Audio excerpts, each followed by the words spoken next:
How to use Shazam software to identify the songs instantly. If you have heard any song recently but you cannot remember the name, so how you can simply find that song with the help of Shazam.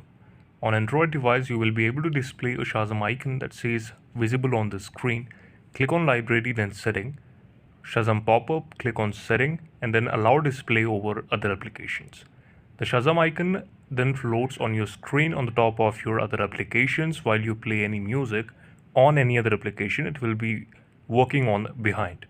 So you can also open Shazam for a notification screen on Android. Swipe down from the top of the screen to see your notification like this. As you can see screenshots here on your screen. From the middle application, you are able to access the history for identified songs by swiping down to the My Music section. Tap the play icon to listen to any song in your history. Long press on a song and you will be able to open it on Apple Music. So this is how you can simply recognize or identify a song with help of Shazam software. If you're using the Shazam browser extension, open to a song in your current tab and click the Shazam icon in the toolbar. Thank you so much for watching this video. Please subscribe to the channel.